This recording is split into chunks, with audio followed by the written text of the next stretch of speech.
gue ditawarin sama emaknya atau mucikarinya gitu kan. Mas, kalau misalkan ada cewek yang pengen kerja, bilang ke saya gitu. TK itu semacam dikasih target sama si mami. Kamu harus gimana caranya harus bikin pelanggan ini betah. Jadi mereka mau apa ya kamu layanin gitu loh.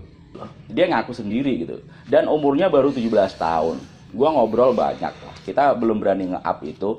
Pengakuannya di Pati itu banyak sekali pekerja yang masih di bawah umur. Hai semuanya. Hari ini kita mau ngobrol yang nggak jelas sih sebenarnya. Kita ngomongin mengenai bocah sekolah gitu ya. Yang anak lulusan sekolah, yang angkatan Lulusan kerja, sekolah. mencari kerja gitu lah. Kita langsung ngomong mengenai yang ini aja begitu. Yang masih sekolah lah. Kita omongkan mengenai mereka itu ngapain sih selain sekolah? Enggak, kita to the point aja yang untuk konten ini kita to the point aja karena maksud kita untuk konten ini adalah kita sharing pengalaman kita yang selama ini kita sudah investigasi lumayan banyak ya tentang miris sekali bahwasanya anak-anak cewek yang angkatan kerja yang baru lulus sekolah itu banyak yang terjerumus ke pekerjaan yang boleh dibilang itu sangat kasihan lah pekerjaan yang sebenarnya bukan kasihan gitu. lah itu bukan kasihan sih, saya dapat duit banyak gitu loh, gampang mendapatkan uang banyak dan jadi keenakan gitu loh, dan nggak terkontrol juga ketika udah terjerumus gitu kan. Untuk saat ini yang jelas kan Pati itu darurat banget bisa dibilang gitu. Kalau kita sudah menelusuri banget, udah ya Udah riset, kita udah riset asli, itu kita ada datanya gitu. Pati itu benar-benar gawat, darurat mengenai moralitas anak-anak sih, anak-anak remaja lah ya. Ya. Bisa boleh gitu. Bahkan ada yang masuk usia sekolah juga sudah masuk ke praktek itulah yang bisnis enak-enak itu. Ini langsung nggak usah inilah, ya ininya kita ngebahas mengenai pekerja malam atau pekerja esek-esek di Pati itu ada nggak sih gitu ya? Jawabannya jelas banyak banget dan itu emang udah bener-bener menjaring, kok menjaring sih ya. Ini tuh benar-benar sudah meluas banget. Ya karena itu memang bisnis yang sangat menjanjikan. Jadi untuk kami sharing tentang apa yang kami ketahui yang wajib diwaspadai oleh para orang tua, bahwasanya kenapa mereka itu anak-anak bisa terjerumus ke situ karena memang ada yang mengorganisir atau ada yang bermain di situ. Iya, ada jaringannya sih. Kemarin gue sempat ngobrol lah sama PK ini langsung aja ya, pekerja karaoke atau pemandu karaoke itu pekerja karaoke sih, pemandu karaoke ya. Dan dia plus PSK juga gitu loh. Dia ngaku sendiri gitu. Dan umurnya baru 17 tahun. Gua ngobrol banyak lah. Kita belum berani nge-up itu. Pengakuannya di Pati itu banyak sekali pekerja yang masih di bawah umur. Semisal dia sendiri itu 17 tahun bisa dibilang di bawah umur dong. Dan dia memulai kerja seperti itu 16 tahun. Dan dia masih sekolah. Bayangin. Dan itu di Pati itu banyak sekali, kebanyakan anak-anak kos di Pati itu seperti itu, pengakuannya seperti itu. Jadi hati-hati untuk orang tua yang anaknya ngekos di Pati pada masih sekolah seperti sekarang ini. Soalnya di Pati sendiri banyak mucikari yang menawarkan pekerja tersebut gitu loh. Malah yang saya temukan beberapa tahun lalu sempat saya wawancara dengan beberapa pekerja yang baru lulusan sekolah. Mereka itu semacam dijebak. Jadi nggak langsung to the point si maminya atau si apa istilahnya itu mucikari atau apa. Ya, itu nggak waktu the point langsung kamu mau nggak kerja gini, nggak. Tapi memang dikondisikan. Awalnya ya diiming-imingi mau nggak kerja di sini, kerjanya cuma di rumah makan, cuma pramusaji, cuma di warung kopi atau cuma di salon, cuma gunting-gunting rambut, cuma keramas, cuma gitu aja. Tapi dengan kondisi yang dikondisikan sedemikian mungkin, akhirnya anak-anak itu bisa sedikit demi sedikit bisa terjerumus ke situ. Misalnya kan gini ya, kerja 1 bulan misalnya 1.500.000. Terus dikasih tip oleh pelanggan 100, hanya melayani 1 pelanggan misalnya. Mau ini enggak, mau mijit-mijit enggak, dikasih tip 100. Kan ketagihan, bayangkan hanya 1 jam dapat 100 gitu. Bayangkan. Jadi memang mereka tuh dijebak karena kan mayoritas masih lugu kan. anak-anak itu Iya, gitu. ada yang seperti itu sih, mungkin. Tapi Ya memang ada, karena cerita sendiri gitu. nggak, kalau yang gua tahu itu kan di Pati kan banyak sekali tuh tempat karaoke, terus tempat esek-esek juga, emang bener pure di situ menjajakan itu gitu loh, yang saru itu tadi gitu. Nah, Yang enak-enak lah ya. itu di belakangnya sebenarnya siapa sih? Soalnya di Pati sendiri kan ketika ada apa, misalkan kemarin lah ada Kapolres baru, Mbak Bambang kalau nggak salah, supaya dimusnahkan. Walaupun nggak semuanya gitu kan, tapi kan kebanyakan tempat hiburan malam dimusnahkan. Tapi setelah itu ya saat ini masih wow, itu buka semuanya sekarang. Nggak cuman apa namanya, tempat karaoke, tempat prostitusi sekarang juga luar biasa itu. Dan apa namanya, kalau yang kemarin gua ngobrol itu, kenapa dia bisa seneng jadi seperti itu, ya karena duit tadi. Katanya semalam itu minimal 1 juta. 1 malam 1 juta. Iya, bayangin itu minimal itu. Biasanya kalau pas lagi rame itu bisa sampai 2 juta. Benar. Serius. Kan pernah punya pengalaman pijet ya, dikerjain temen pijet, katanya pijet biasa, ternyata di dalamnya malah Enggak. ada tawaran pijet plus. Enggak. Gimana itu? Itu bukan tawaran sih sebenarnya sih. Tantangan buat gue.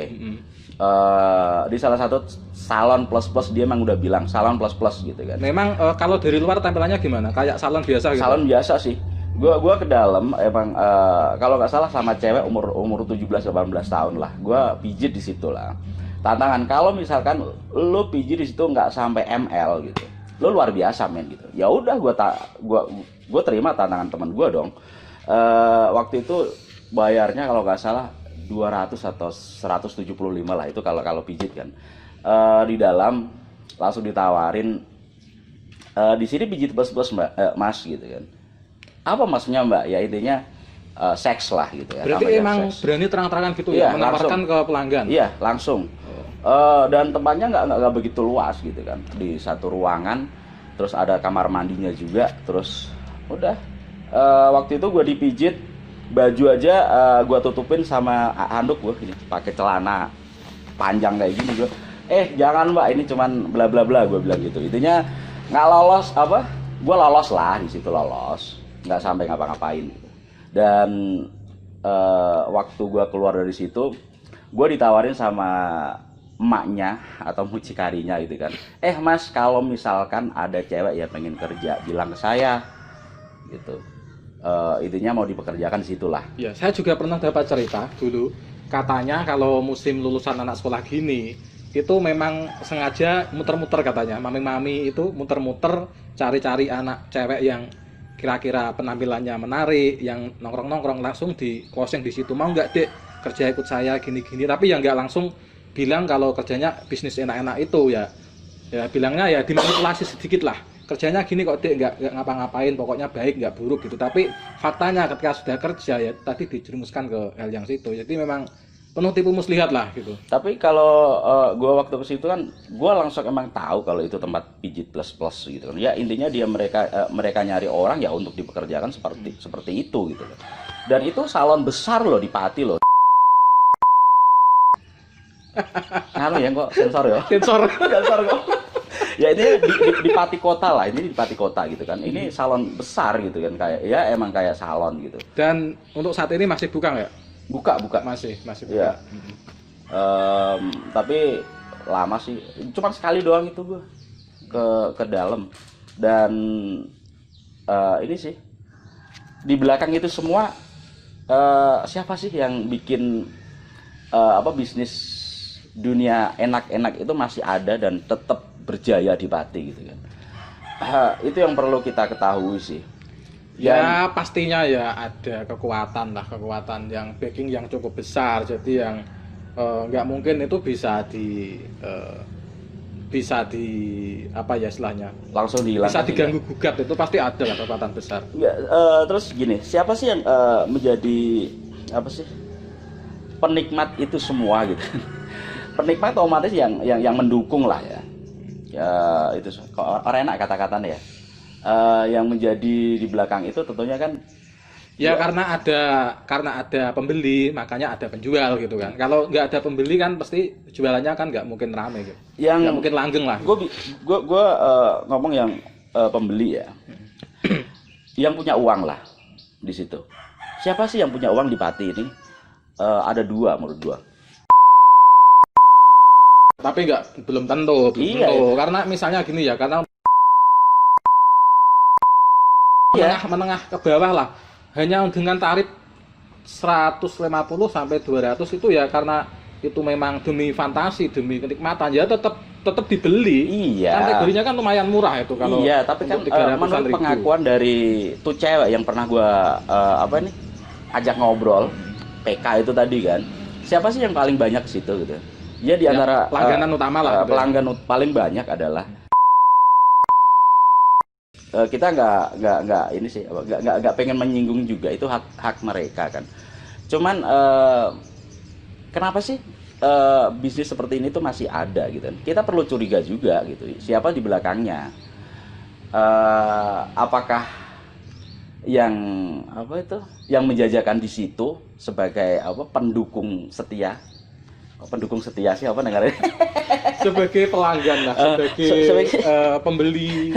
Sebagai pembeli kan intinya ketika ada penutupan kan tetap keberatan kan gitu. Ya, bukan keberatan, pernah kan yang namanya itu ditutup tempat-tempat maksiat itu ditutup kan, sweeping. Dan dari para pekerja sendiri kan pernah mau demo, pernah mau bilang gini sih, gue mau bilang bahwasanya siapa sih yang jadi pelanggan di sini pengen bongkar lah, pengen membongkar gitu kan ya. Itu mungkin itu kan bilang gini sih para pekerjanya, ngancem lah ya istilahnya, kalau ditutup kami akan bongkar para siapa aja yang mampir di situ, yang jajan di situ, ya udah kelar.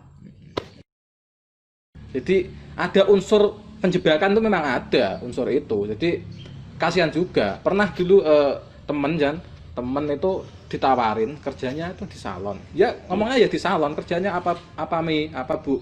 Kerjanya ya cuma motong-motong rambut, Mbak. Motong-motong rambut, cuma spa, mijit-mijit. Nah, tapi prakteknya mereka itu semacam dikasih target sama si Mami. Kamu harus gimana caranya harus bikin pelanggan ini betah. Jadi mereka mau apa ya kamu layanin gitu loh.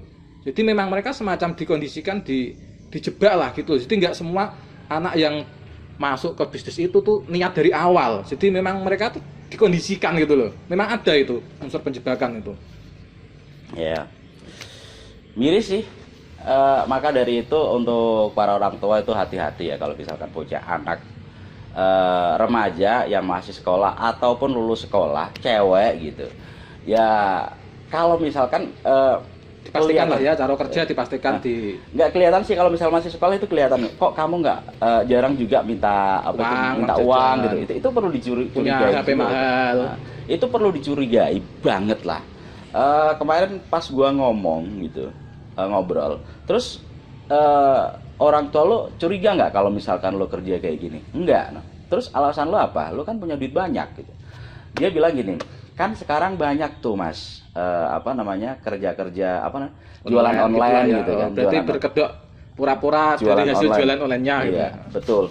Tapi ternyata ya itu tadi, dia kerja malam di tempat karaoke, terus di booking sama orang yang punya duit gitu loh. Jadi untuk orang tua harus pinter-pinter lah ya, pinter-pinter, jangan langsung percaya kalau anak ngaku dapat uang dari ini itu, dari ini itu. Harus inisiatif lah, cari info ke teman-temannya, atau dibuntuti kan bisa kan, dibuntutin kalau keluar.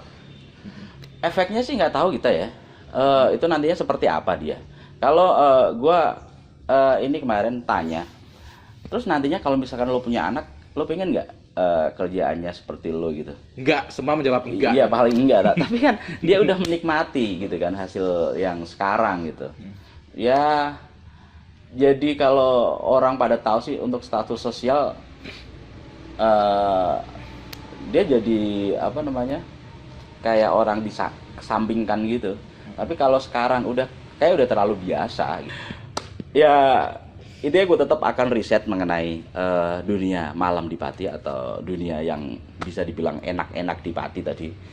Seperti apa sih kelanjutan ceritanya, kita bakal bahas terus ini.